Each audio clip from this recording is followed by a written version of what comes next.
Welcome to the Mad in America podcast, your source for science, psychiatry, and social justice. Welcome to the Mad in America podcast. I'm Justin Carter. I'm a doctoral student in psychology at UMass Boston and the lead research news editor for the Mad in America website. If you haven't checked out that part of the website before, we provide daily coverage of the latest mental health research that challenges the predominant biomedical paradigm in psychiatry and psychology. Today, I am very excited to sit down with Dr. Pat Bracken for an interview about his life and his career as a critical psychiatrist and philosopher. Dr. Bracken, who holds doctoral degrees in both medicine and philosophy, is the author of Trauma, Culture, Meaning, and Philosophy, published in 2002, and the co-author, along with Dr. Philip Thomas, of Post-Psychiatry, Mental Health in a Postmodern World, published in 2005. Dr. Bracken has been recognized frequently for his record of international clinical work. He has worked as a psychiatrist in rural Ireland, inner-city, multi-ethnic parts of the UK, and in Uganda, East Africa. Dr. Bracken, thank you so much for joining us today. You're welcome. I wanted to start by talking a little bit about your upbringing, how it was growing up Irish in a Catholic country, and how that may have influenced your thinking and your belief systems. Yeah, well, I grew up in Ireland, I guess in the 60s and 70s were most of my childhood. And it was a very different place then, Justin. Ireland, it was quite an oppressive society at that time. We were very much dominated by the Roman Catholic Church. And I'm not anti-Catholic I grew up in that tradition, and I see a lot of very positive things that religion can bring to people in their lives. But there was a very dark side to the domination of Catholicism in Ireland. We know now just how dark that was in terms of child sexual abuse, clerical abuse of young people. But it was wider than that. It was a very harsh atmosphere for anyone who showed any deviance from the mainstream mores of the time. So if you were gay, it was a very difficult place to be, I think. If you came in conflict with the church in any way, it was a difficult place to be. And I think a lot of young people left the country, and I think that was a real tragedy.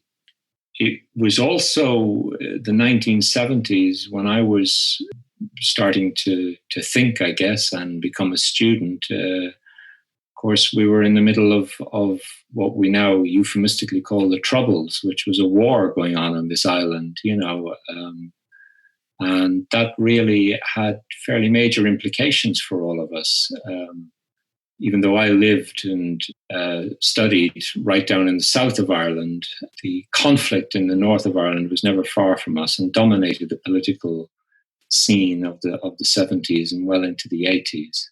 And economically, it were hard times as well. There wasn't a lot of luxuries around. Anyway, I say all of that to say that it wasn't an easy time, but nor was it in many other places. And in some ways, that also kind of helps to shape, I think, a critical response to society. You grow up in a society where you see lots of oppression in all its forms, and that you have to take a position on that. And I think it helped me as a young person to know that there were deep problems with the sort of status quo that we had, and that one had to struggle against that. You had a sense that dogma could be potentially really dangerous or harmful, and that inherited beliefs needed to be challenged or thought about anew, something like that. Absolutely. Ireland was in many ways, even though we were a democracy, a republic, since we achieved independence from Britain back in the 1920s, we were very much dominated by the Catholic Church in terms of what was allowed to be said, what practices were allowed to be acknowledged and to be embraced and to be celebrated. And that was a very narrow menu of options. So if when you think of the power that the church had, the bishops had within a society like that in the 70s and 80s, I mean, in many ways, I've started to see some of our professors of psychiatry can be a bit like controlling a discourse, controlling what can be said, controlling what can be practiced, what's allowed within a discussion of a problem, what is an acceptable way of thinking and talking about problems. And I've certainly had my history with psychiatry over many years. I've seen just how arrogant my own profession can be.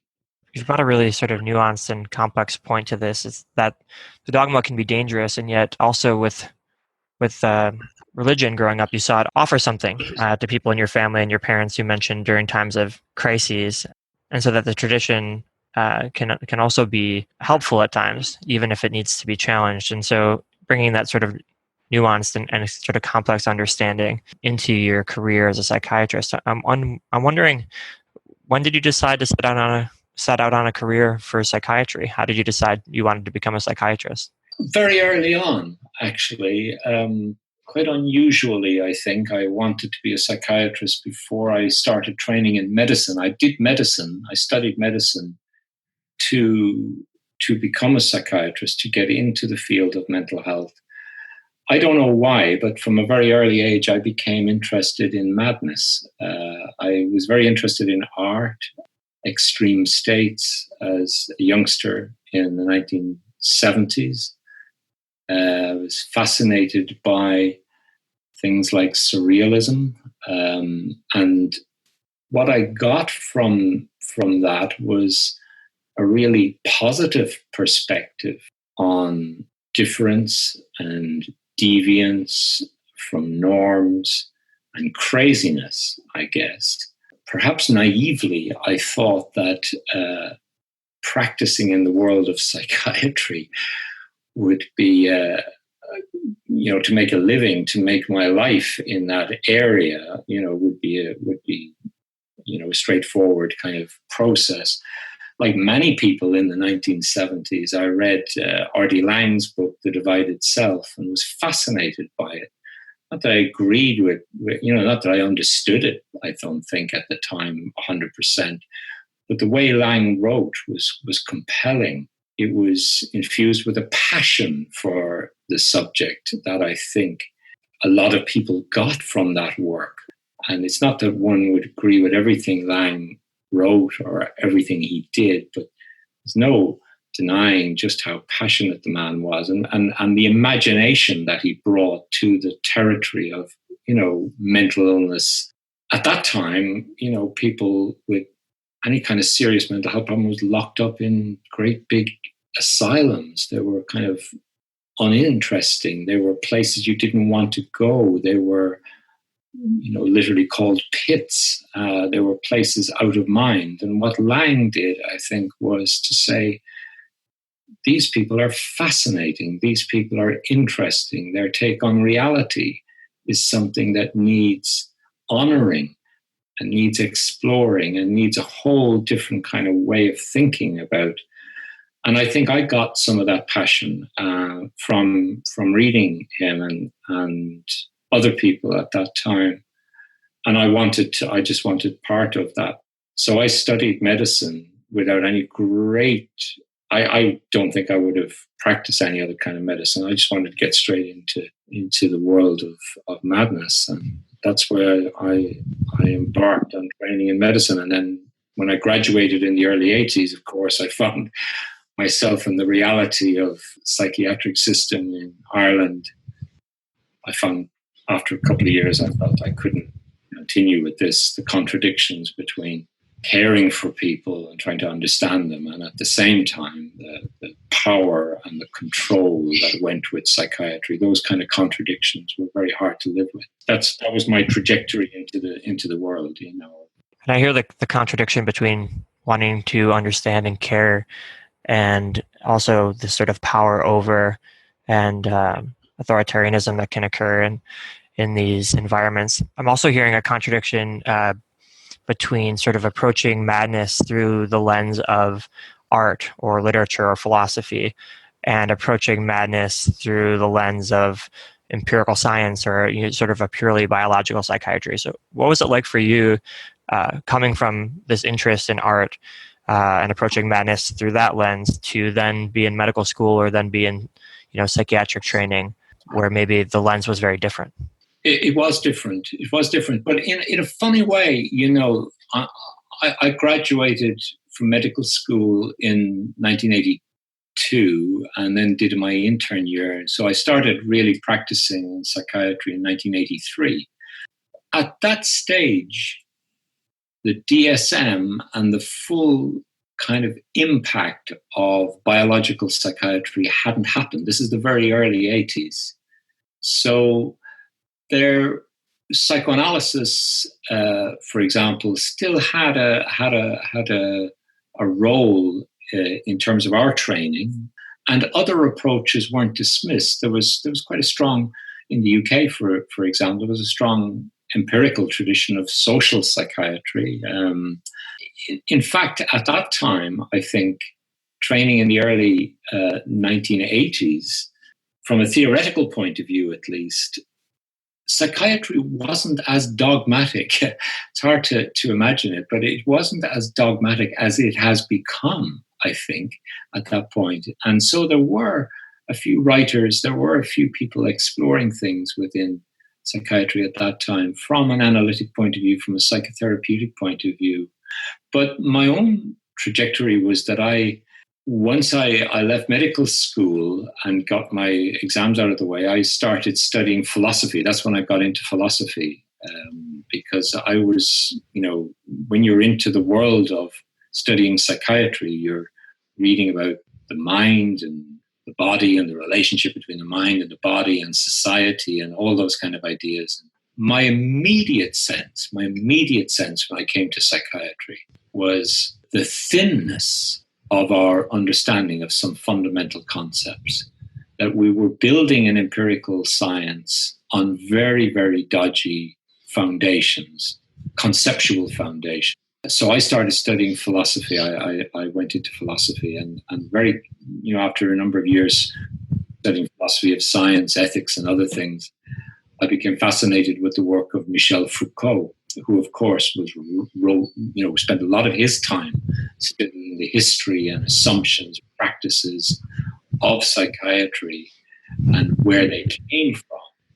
And so that was a really important experience for me, to experience the work, Foucault's work, while I was studying and learning psychiatry to do exams and that.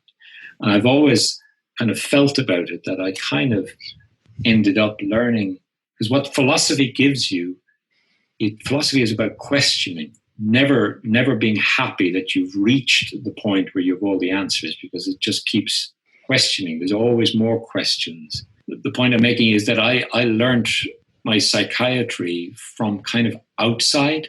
I never understood the world or saw the world from within a psychiatric way of thinking. I kind of could see the concepts, where they were coming from and how contingent they were, how local they were, how partial they were. So I never believed them. I never believed that there was a thing called schizophrenia, that somehow that was just there as a disease process. I was understanding the history of that, the assumptions in it, the problems with it. So I've never had a relationship with psychiatry where I see the world through a psychiatric set of glasses, if that makes sense. Yeah, it sounds like, thinking about the work of Foucault that you mentioned and what you're saying, that you realize that there was a conceptual foundation that was sort of missing or absent in empirical psychiatry, but also that there was a philosophy, sort of philosophical assumptions built into the science of psychiatry that was, being developed at that time. I'm wondering, what do you think those assumptions are? What assumptions about being a human that were being sort of baked in without a lot of reflection to the practice of psychiatry at that time? Well, the great irony, Justin, is that in fact, in earlier days, if you go back in the history of psychiatry to the 1920s and 30s, psychiatry there was a much richer dialogue, discourse about conceptual issues back the early part of the 20th century. And psychiatry has huge resources, even within its own history, if it wanted to go back and look at how different philosophies came to impact on the way we think about the mind and its problems. And so, for example, the tradition of phenomenology, like if you train in psychiatry, you train in what they call phenomenology, but that has become, over the second part of the 20th century, phenomenology has become little more than a list of psychiatric symptoms and a description of them. So for most psychiatrists, they think of phenomenology as simply this kind of listing of symptoms and asking the patient whether you hear voices or what kind of voices they hear or what's going on for them. Whereas, as you will know, in philosophy, phenomenology is a huge, rich way of encountering our position in the world and how a world opens up for us as human beings. And there are huge insights if you go to philosophy and use that in terms of trying to understand various experiences of one sort or another. Phenomenology has huge things to offer, but that became the concept of phenomenology in psychiatry became restricted, distorted, and what's been handed down now to psychiatrists in their training leaves little. Philosophers wouldn't recognize what psychiatrists call phenomenology. Anyone who trains in philosophical phenomenology wouldn't recognize that, and I think that's been of a huge disadvantage to us. And I think one of the things I would really encourage us as a discipline is to go back to our own history in psychiatry and to re-engage with some of those debates that psychiatrists were having in the early 20s. That's not the only job that psychiatry has to do. There's lots of things if it's going to become an adequate kind of science or discourse that actually helps people. But that's one thing that it could do, is to go back to that. You mentioned earlier that the rise of standardized diagnosis or particularly medicalized diagnosis in the Diagnostic and Statistical Manual transformed the practice of psychiatry in Ireland while you were there. Wondering if you could talk a little bit more about the rise of the DSM and how that has changed the practice of psychiatry and the thinking of psychiatrists in practice. Okay, well, I guess where the DSM came from, well, the DSM-3, because there was a DSM-1 and a DSM-2, which were not so important documents because at that time, American psychiatry was, when the DSM-1 and the DSM-2 came out, they were, American psychiatry was largely dominated by psychoanalytic thinking. And that in psychoanalysis, not a great deal of importance is attached to diagnosis. So in the DSM-1 and the DSM-2, there not a lot of importance were attached, and there were kind of fairly vague descriptions of the neuroses and things like depression or anxiety or obsessionality. And what the DSM represented, the DSM-3, which came out in 1980, what that represented was the coming to power within American psychiatry of a group of people who rejected the psychoanalytic way of thinking, who said, this is getting us nowhere. If we want to be proper doctors, we've got to have a proper diagnostic system. That's our first step. We've got to get that right. We've got to be able to do studies where the same patients seen by different psychiatrists will make the same diagnosis, basically, because there was a number of studies that came out in the 1970s which were showing that psychiatrists from different places were making completely different diagnostic assessments of patients. So there was a number of moves that led to the emergence of DSM-3 and what we call operationalized listing of symptoms and operationalized diagnoses. But what that move meant was that what psychiatry was saying is that mental problems can be addressed in just the same way that we address problems of the liver or the lungs. And so what was involved in that move to DSM-3 was in fact a very deeply philosophical move. It was a move towards what I would call reductionism and positivism in psychiatry. It was setting the ground for the idea that the mind could be treated as a thing, that what we're dealing with when we're dealing with mental problems is that we can deal with those mental problems just in the same way that we would deal with problems with the kidney or the liver or the brain. That's where the really problematic part of the DSM was. Of course, what happened then through the 1980s and into the late 1980s in particular was that pharma started funding a lot of medical psychiatric research and psychiatric practice. Then you also had in the United States the emergence of managed care.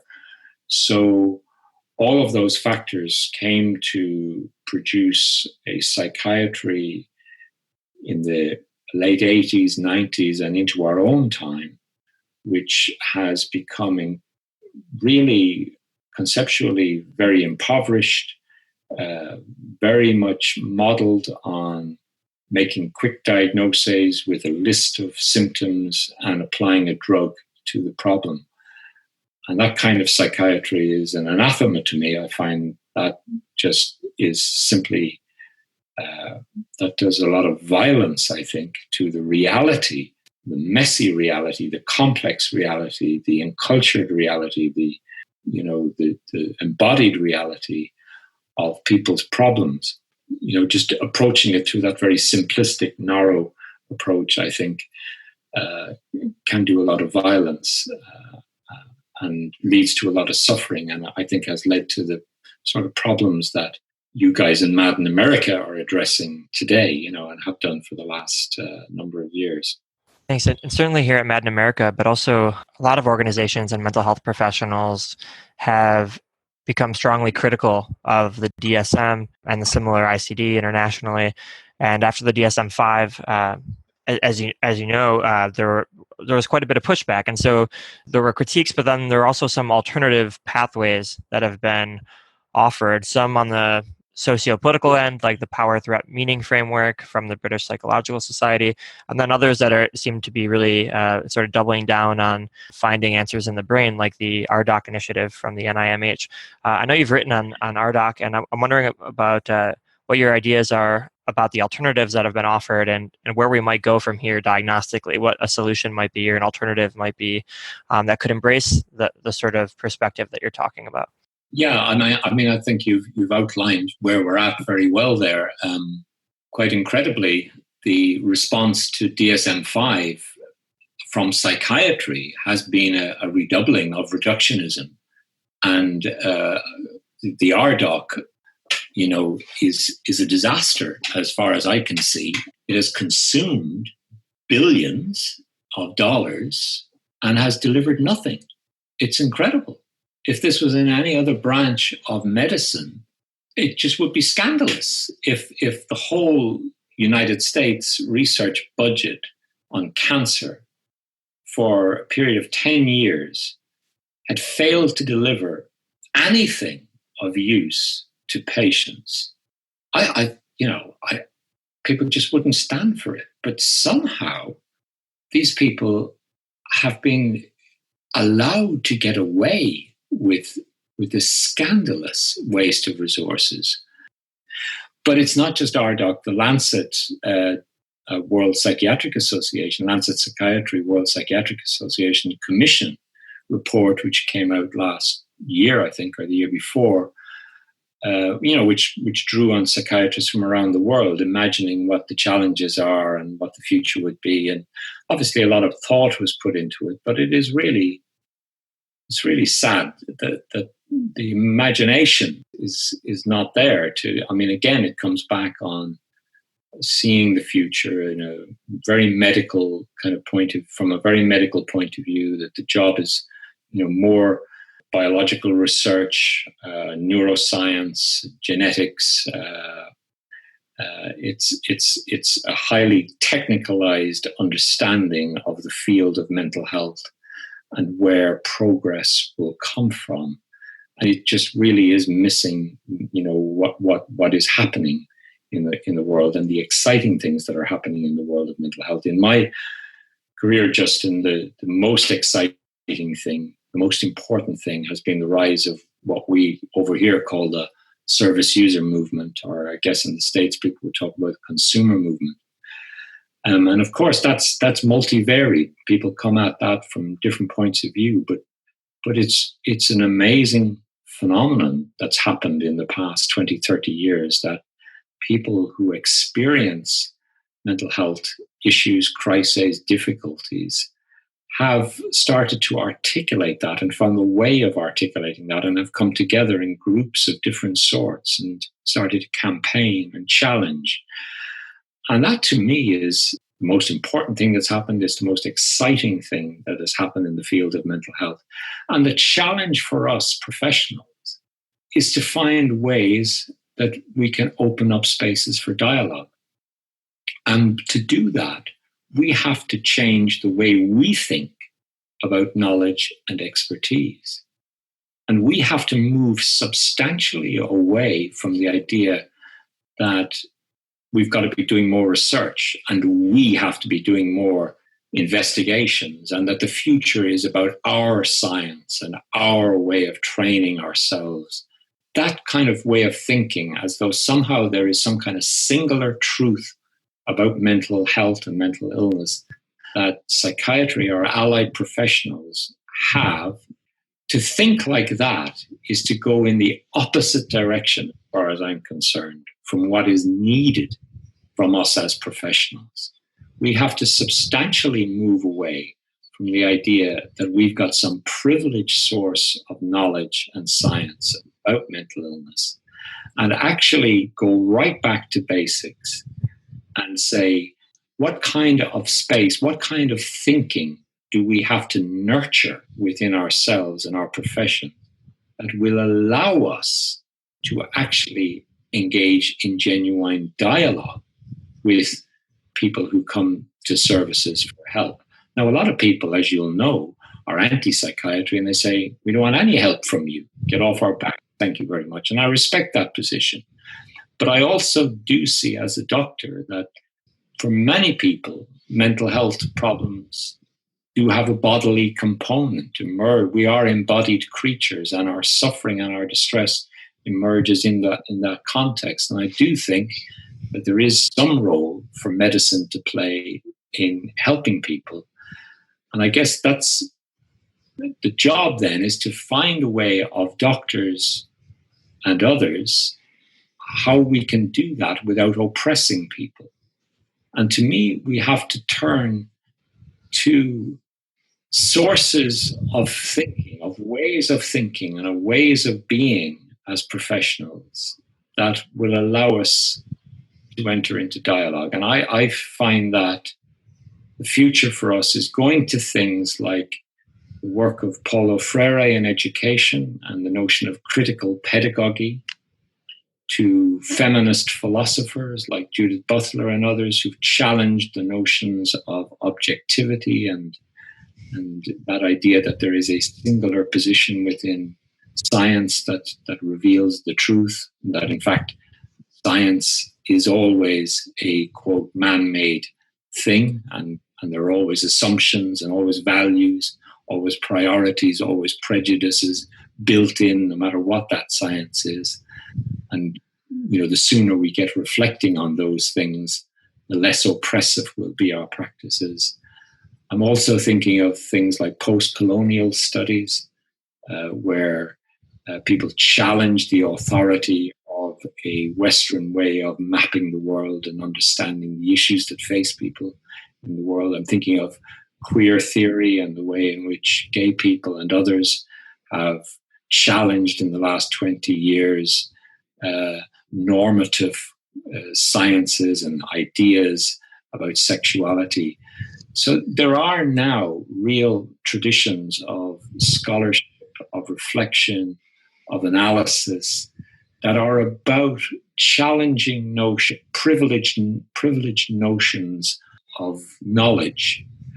And for me, that's where we need to go. That's where psychiatry needs to go. It needs to find ways of nurturing a really critical, self-reflexive consciousness that will allow us to get to a place where we can actually start a genuine dialogue with people. And we haven't got there, and we're very, very far from it. And I'm afraid that the evidence from these recent developments like RDoC and WPA Lancet Psychiatry Commission are that mainstream psychiatry is going in the opposite direction. This is such a fundamental point that you're making here, and it connects to what you were saying earlier about the influence of philosophy on your thinking, realizing that the diagnoses that were being talked about or the treatments that were being talked about, such as schizophrenia, as you mentioned earlier, weren't sort of objective features of the world, but were historically situated, sort of constructed understandings that were very specific to the time and place in which you were operating. And so, I'm hearing how you were influenced by Foucault and other postmodern philosophers and queer theorists and postcolonial scholars who are thinking in that way. I'm also wondering how you were influenced by your work internationally, because I know you've worked, for example, with Ugandans following a large-scale cultural trauma there in their country. And I'm wondering what you saw in your international work that sort of revealed the historical and cultural situatedness of our ideas about psychiatry and psychology. Yeah, I mentioned already that I in my early days, I became very disillusioned with psychiatry in my first years of training, and I actually decided to quit. I decided I couldn't continue, and I had decided to pursue a career in philosophy instead. But then I saw an advertisement in the British Medical Journal. There was an ad by an organization that had just set up in London at that time in the late 1980s. It was called the Medical Foundation for Care of Victims of Torture. And they were being asked by Amnesty International, actually, at that time, to set up a project in Uganda for victims of torture. Amnesty International had spent previous 10, 15 years criticizing Ugandan refugees for the Ugandan state for its appalling record on human rights. And they wanted to do something positive when the Museveni government came to power in 1986. So they wanted to set up a project that would actually offer assistance to people who had been tortured. And I applied for the job, and I went and found myself out in what was still at the time in 1987 in Uganda. It was still a country that was the major kind of war had ended. It was still a very insecure place with a lot of problems. Its economy was on its knees, and the infrastructure was completely broken. But I went out there. I met my partner, Joan Giller, and we've worked together on a lot of these issues over the years. Joan is a gynecologist by training, who subsequently trained in anthropology and in psychotherapy. And two of us we were recruited for this project, and we ended up in Kampala wondering what the hell are we going to do, and realizing very quickly that as two white doctors from Europe, in a country that was just reeling from devastating civil war and massive human rights abuses, that we could actually do a lot of harm by thinking that we've got some solution, that the solutions to the problems in Uganda are going to come from Europe, that they're going to come from Western psychiatry or counselors from the Western world who are trained in a particular way of working, that somehow that Uganda is, because if you come with that kind of way of thinking, then you start to undermine local ways of dealing with suffering, local ways of creating society, collectivity, and solidarity, because you start to say, actually, there's an expertise that we have, that we're trained in, that you don't have available to you. And the only way you're going to move on from your suffering at the moment is by having access to our expertise, not through your own resources, your own culture, your own religions, your own way of doing things, and finding solidarity. So we became aware very quickly that we had to tread very carefully in that world. At the same time, we also respected the idea that Ugandans of all ages, all groups, all tribal backgrounds desperately wanted some recognition from the rest of the world as to what they had been through. So people were very happy to have people there who were interested in that suffering. So we were trying to occupy that kind of space whereby we tried to do something positive without actually, bringing something that could ultimately be harmful. And in that context, I the tools that were available to me, the concepts of something like PTSD, post-traumatic stress disorder, which had just been included in the DSM-3 after campaigning by American psychologists and psychiatrists on behalf of veterans from the Vietnam War, whose suffering wasn't recognized in the DSM-2. And so PTSD was a concept that was available to us in 1987 and was seen as a kind of liberatory thing, because it was a way of thinking about mental health problems that associated them with suffering, with things that had happened to people, concrete things in their lives. But I started to really think that this was a very individualizing way of thinking about suffering. It was drawing on Western thinking about the mind as being some kind of like computational cognitive machine, and that really what we do is we process events, and PTSD comes because we can't process events, and therefore we get various symptoms of one sort or another. That way of thinking about the mind was quite alien to most of the people that I was encountering in Uganda.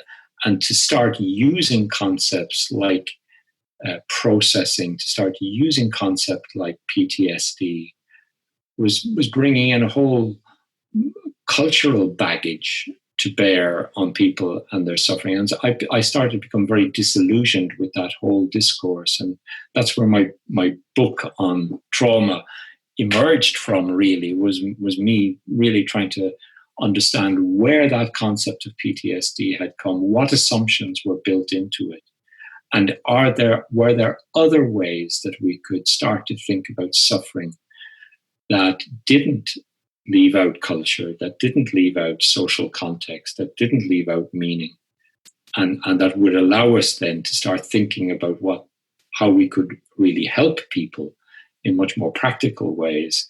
You asked about what that experience did, and it was very transformative for me, because I became absolutely aware of the importance of social context in shaping how we experience mental suffering, how we respond to it, and how we can help.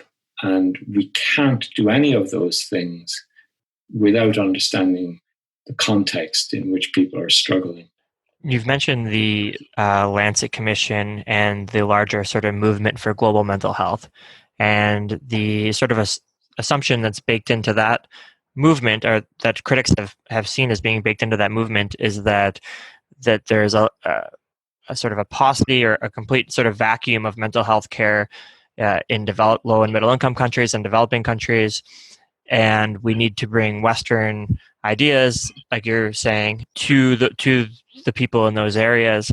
And that sort of neglects the point that you're making here, is that the cultures have ways of dealing with distress, dealing with cultural issues that exist already, that we might not be able to see clearly through the lens of of Western psychiatry. And so I'm wondering what in your work internationally in Uganda, but also elsewhere, have you seen as alternative healing or alternative therapeutic or cultural strategies that allow people to recover or deal with immense amounts of distress other than sort of diagnosis and treatment? What we have to do is to respect the diversity of responses to distress that human beings have come up with, and not to try to understand the global issues around mental health with this kind of imperialistic, arrogant sense that the only answers that will come for depression, for example, some of the papers I've read are just mind-bogglingly incredible. They just say, responses to depression on a world scale are antidepressants, ECT, and CBT, or some modified form of CBT. And I just think this is just ridiculous. People have all sorts of ways of coping, of supporting one another, of making sense out of things. And we need to respect that, but we also need a critical consciousness around the harms that can be done by our knowledge. Science can be very helpful to us, there's no doubt about that, but in many ways science is like the bright light of the sun. It shines and it illuminates things in a particular way, and it allows us to see certain things. But when we think about it, it's only when the sun goes down in the evening, when the sun's gone, that we can then start to see the stars. And for me, the stars are all the different cultural ways of thinking and coping and dealing with distress and states of madness and whatever. And what you've got with the bright light of the movement for global mental health and its dominance now of international discussions is this singularity about how we think about mental health problems, how we categorize them, how we campaign about them, how we train people, how we understand the priorities. All that way of thinking is that's kind of singular way of thinking. And there isn't any self-critical or self-reflexive stuff going on within that might turn down that bright light a little bit and might allow us to start to see some of those other resources and those other events and those other practices that may be helpful to people. So I think that's what I've understood from wherever I've worked in different countries. You always come across histories and traditions and practices that are helpful. You also see things that are harmful, and I'm not in any way trying to say, traditional practices are all great. Everything that comes from the modern world is terrible. By no means, I'm not saying that. But the things that come from modernity can be as oppressive as anything that comes from history and from religion and from tradition. And unless we develop and nourish a critical consciousness within our systems of care, then we're going to do things that are as oppressive and as damaging to people as any of the other practices that get complained about. So speaking about alternative ways of doing this cross-cultural work that aren't sort of blinded by the sun and can see the stars through them, you were recently a co-author on a paper published in Transcultural Psychiatry, which we covered at Mad in America, and I can link to for our listeners, about Maori indigenous community in New Zealand and developing culturally responsive and culturally informed therapeutic practices for that population in particular. I'm wondering if you can talk a little bit about how you came to be involved in that study, and then what you learned from it. What were the understandings of mental distress that were sort of indigenous there? What was the conceptualization? What outcomes matter to them? Those types of questions. Well, basically, my own involvement with that was far from anyway central. But my own history of how I got involved there is I retired from my post in the health service here in Ireland in 2016. Basically, I wanted some time in my life that I could, not be working in a health service as a clinical manager, a clinical lead. I wanted to be able to travel and do a few other things. And I've always wanted to work in New Zealand, because New Zealand, of all the countries on earth, has a good tradition of respecting culture, particularly the indigenous Maori culture within New Zealand.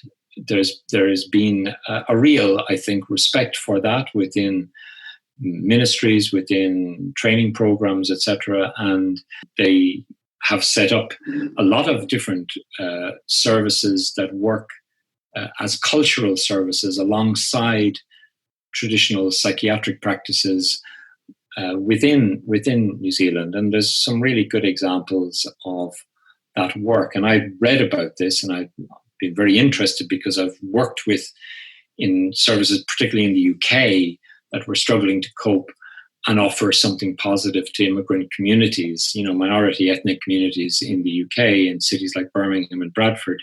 So I looked around after I retired from my job in Ireland. I looked around and made inquiries, and I was lucky enough to connect with a service on the North Island, out on the East Coast, in a district called Tairafiti, centred on the city of Gisborne. And so I ended up doing a locum position out there and got to know Diana Kapua, who is a Maori woman, and her husband Mark, who's a Maori artist. And their work developing a practice called Mahi Atua, roughly translates as the work of the gods. And basically what Diana had been doing for a long time was developing a practice of intervention with individuals and families that drew not on Western psychiatry and its diagnoses and its theories and its assumptions, but instead went back to Maori creation stories and the characters and family events within those creation stories as a way of locating the problems that people were encountering in their lives, problems of all sorts, from family conflict to drug abuse to madness to states of melancholy and depression and withdrawal, etc. All of those states, in one form or another, were dealt with within the rich tradition of Maori creation story and narrative.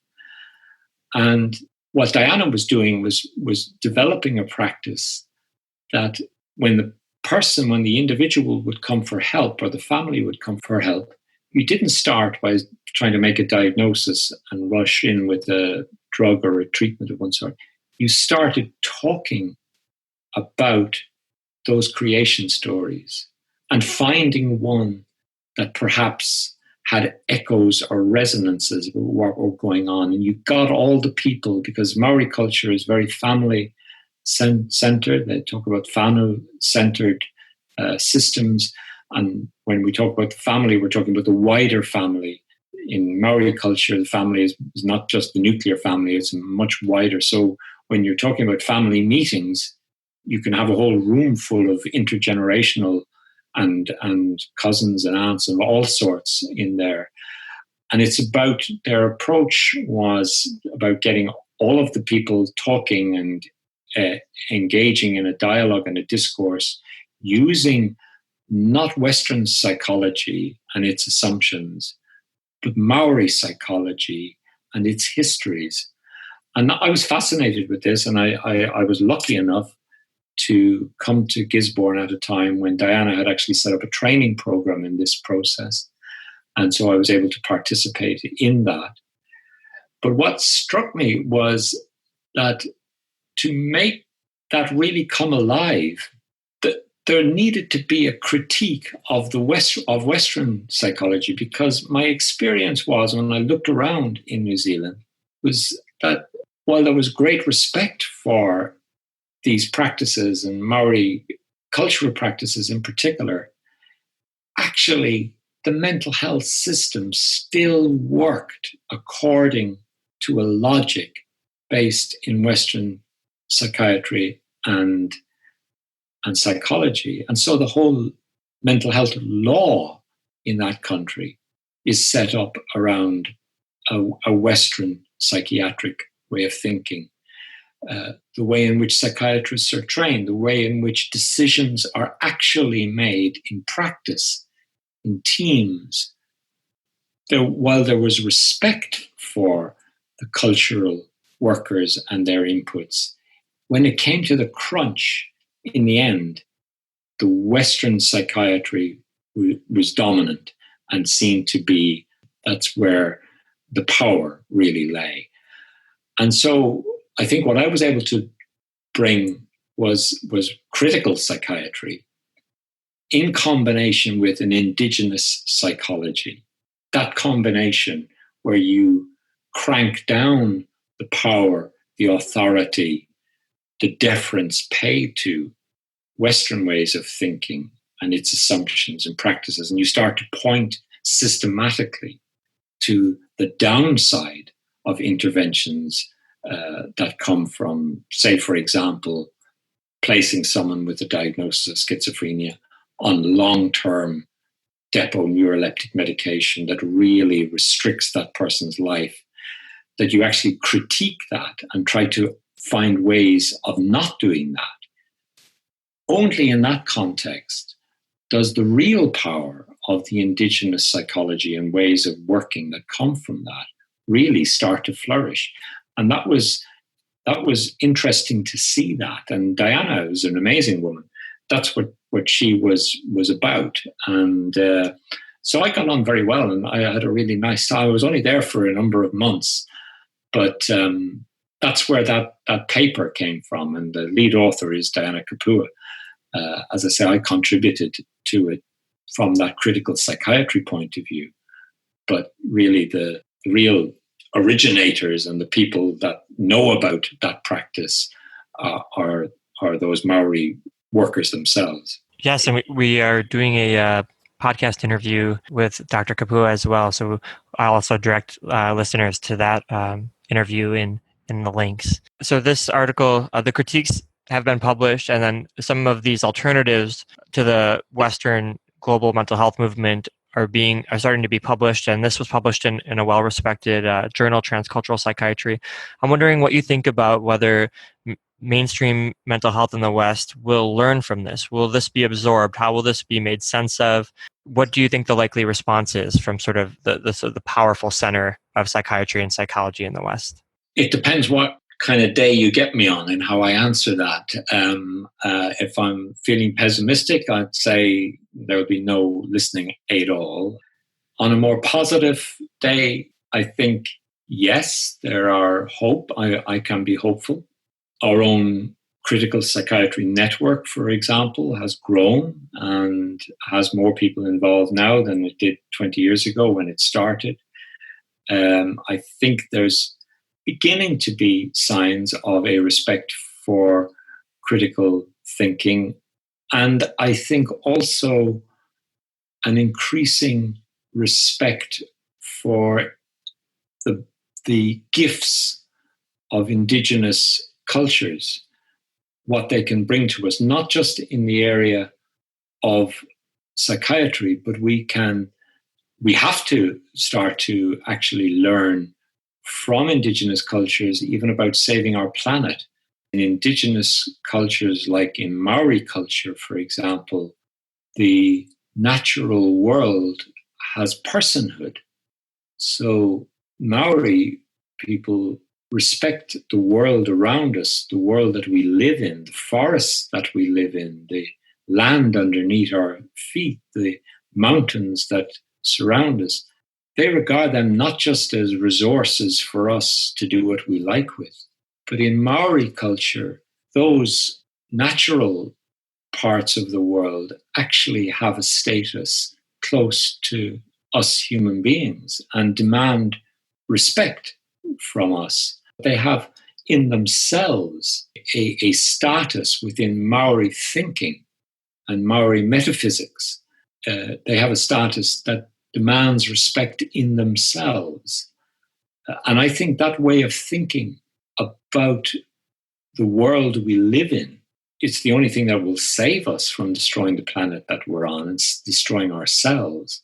we really have to rethink our relationship with indigenous cultures and really start to think about how they can be given a greater deal of respect. And part of that is about us learning to listen to them. And again, that is about nurturing in ourselves a critical self-reflexivity that understands the destructive aspects of our own history.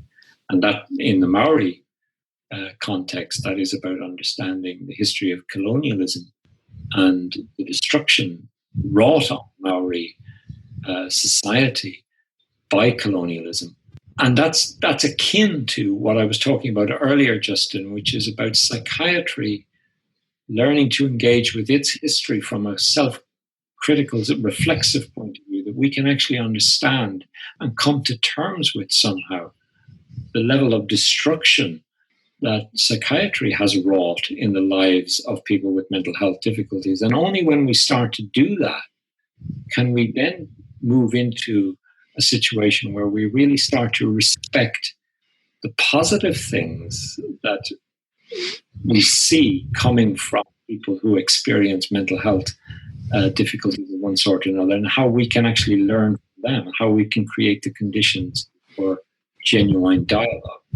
This is a really important point, and I'm glad you brought this up, because I can imagine a therapist, psychiatrist, a mental health professional listening and thinking about this openness to alternative ways of knowing, this cultural humility being really important when working cross-culturally or trans-culturally, and yet maybe it being a little bit less obvious the ways in which this approach could be implemented in individual practice within the West. And so you're talking about sort of being open to both the critique of psychiatry from service users and anti-psychiatry groups, psychiatric survivors, and also having a respect for the alternative ways of understanding mental distress that people might bring in to the therapeutic encounter. Can you say more about that? Yeah, I think that's very well put. I think what I'm trying to argue for, if you like, is a way of thinking about psychiatry having a future, and that always, I get a backlash from people who are anti-psychiatry in that, because it feels like I'm trying to defend something, when actually what I'm trying to do is to say what I'm arguing for is that I do believe that medicine has a legitimate and positive role to play in the lives of people who are struggling with states of distress, madness, and dislocation. But only if we can radically rethink the starting point for that involvement. And we won't get there on our own. Psychiatry can't get there on its own. It has to start that process from a place of dialogue. And in turn, we won't get to that place of genuine dialogue until we fully understand the harm that we've done and the way in which we've damaged people, and accept that and come to terms with that somehow, and start to nurture our own way of thinking and knowing from sources of knowledge that are also grappling in their different ways. And I've already talked about post-colonial studies, queer studies, feminist scholarship, that are all about trying to undo some of the dominant ways we've understood the world and get over some and move to a place where we're not harming each other through the concepts we use, through the practices we have. But we'll only get there by really working on this. And that's the role of critical psychiatry. That to me is what critical psychiatry is about. So thank you so much for joining us today and for your thoughts about the current status of psychiatry and possible future directions. It's been great to have you here. Thank you. It's been a pleasure. Thank you, Justin. Thank you for listening to the Mad in America podcast. Visit madinamerica.com for more news, views, and updates.